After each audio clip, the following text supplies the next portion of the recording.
Hello friends, स्वागत है आप सबका आपके अपने यूट्यूब चैनल इज़मा इन्वेस्टमेंट में। फ्रेंड्स, कल एक और लिस्टिंग 5 स्टार फाइनेंस आईपीओ की होने जा रही है। आर्केन केमिकल की भी कल लिस्टिंग हो रही है, जिसकी लिस्टिंग स्ट्रैटेजी हमने अपने चैनल पर ऑलरेडी डाल दी है।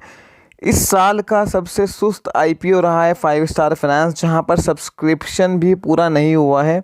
तो ऐसे में फ्रेंड्स, ये आईपीओ माना जा रहा है कि डिस्काउंट के साथ लिस्ट हो सकता है।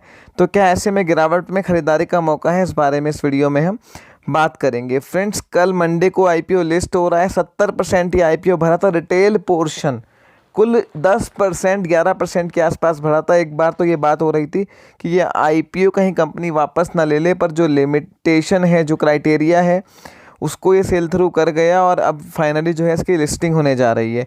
पूरा ये आईपीओ ओएफएस था। फ्रेंड्स, यहाँ पर क्या लिस्टिंग पर स्ट्रेटेजी होनी चाहिए, और हमने देखा है कि कई बार ऐसे आईपीओ जो कम सब्सक्राइब होते हैं लिस्टिंग पर या उसके बाद सरप्राइज़ कर देते हैं। तो क्या 5 स्टार भी कोई ऐसी स्टोरी बन सकती है? इस बारे में हम बात करेंगे। कंपनी की बात कर लेते हैं। फ्रेंड्स, बहुत सिंपल सा कंपनी का बिजनेस है। कंपनी जो है छोटे लोन 1 से 10 लाख रुपए के लोन अगेंस्ट कोलेट्रल देती है बिजनेसमैन को, बिजनेस पर्सनस को जो एमएसएमई यूनिट्स वगैरह चलाते हैं, छोटे बिजनेस चलाते हैं। 95% पोर्टफोलियो 1 लाख से 10 लाख के बीच का है और एवरेज टिकट साइज़ 3 लाख के आसपास का है। तो आप समझिए कि कितना छोटा टिकट साइज़ है। कंपनी की टोटल AUM 5200 करोड़ के आसपास की है और पिछले 4 साल में 49.73% के CAGR से बिजनेस ग्रो किया है। एसेट क्वालिटी के फ्रंट पर भी नेट NPA 0.68% के आसपास है, ग्रॉस NPA 1% के आसपास है। फ्रेंड्स, सिक्योर्ड लोन है, ऐसे में जनरली छोटे टिकट साइज़ के लोन NPA कम भी होते हैं। इस तरह की कंपनीज की स्क्रूटनी, ड्यू डिलिजेंस बहुत ज़बरदस्त होता है। तो यहाँ पर एसेट क्वालिटी अनडाउटेडली बहुत बढ़िया होती है। बहुत ज़बरदस्त निम जो है 18-19% की इस तरह की कंपनी एंजॉय करती है। ये सब एक पॉजिटिव पॉइंट है। निगेटिव ये है कि ये जो स्मॉल टिकट साइज़ का लोन देने वाला बिजनेस मॉडल है, ये बहुत ही ज़्यादा neck to neck tough competition वाला है, जहाँ पर जब बहुत सारे micro finance companies, NBFCs, banks हैं, इवन अब तो बड़े बैंक्स भी इस सेक्टर को तरफ देख रहे हैं। तो ये एक जो है कहीं ना कहीं यहाँ पर जो है कंपटीशन का एक बहुत बड़ा जो है थ्रेट है कि आने वाले टाइम में ये ग्रोथ सस्टेनेबल है या नहीं है। दूसरी बात, कंपनी पूरी तरह से साउथ बेस्ड है और मेजॉरिटी ऑफ प्रेजेंस इनकी साउथ में है। तो पर्टिकुलर एरिया में कुछ प्रॉब्लम आती है तो वहाँ पर एसेट क्वालिटी पर इम्पैक्ट पड़ता है। पैन इंडिया प्रेजेंस नहीं है, सेक्टर रीजन स्पेसिफिक कंपनी है। GMP की बात करें तो फिलहाल जो है डिस्काउंट पर चल रहा है। ग्रे मार्केट में कोई वॉल्यूम ना के बराबर है। शेयर मुझे लगता है डिस्काउंट पर लिस्ट होना चाहिए। 474 रुपये का इश्यू प्राइस था, 450 के आसपास की लिस्टिंग हो सकती है।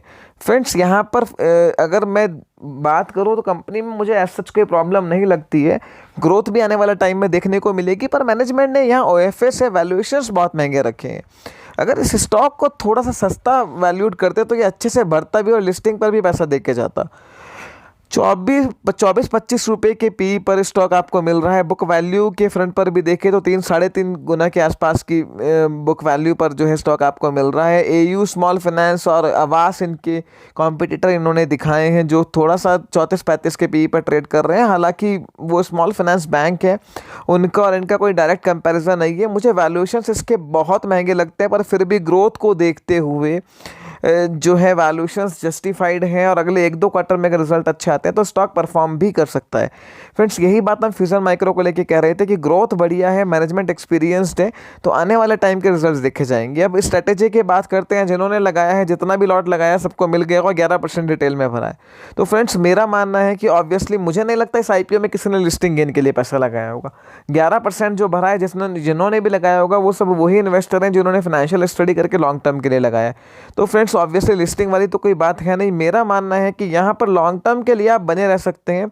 2-3 क्वार्टर के आगे रिजल्ट्स देखें, अगर इस तरह की ग्रोथ ही आगे भी डिलीवर करता है तो बड़ी री रेटिंग्स स्टॉक की देखने को मिल सकती है।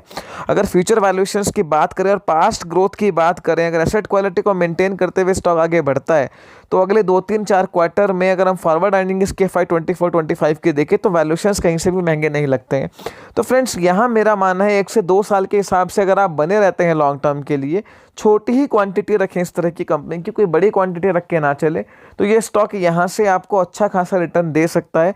बस यही एसेट क्वालिटी और ग्रोथ कैसे आती है वो देखने वाली बात होगी, क्योंकि यहाँ वैल्यूएशन सस्ते नहीं है। तो अगर 1 लॉट 2 लॉट किसी के पास है तो अगले 6 महीने 1 साल के लिए बने रहें, कंपनी खराब नहीं है।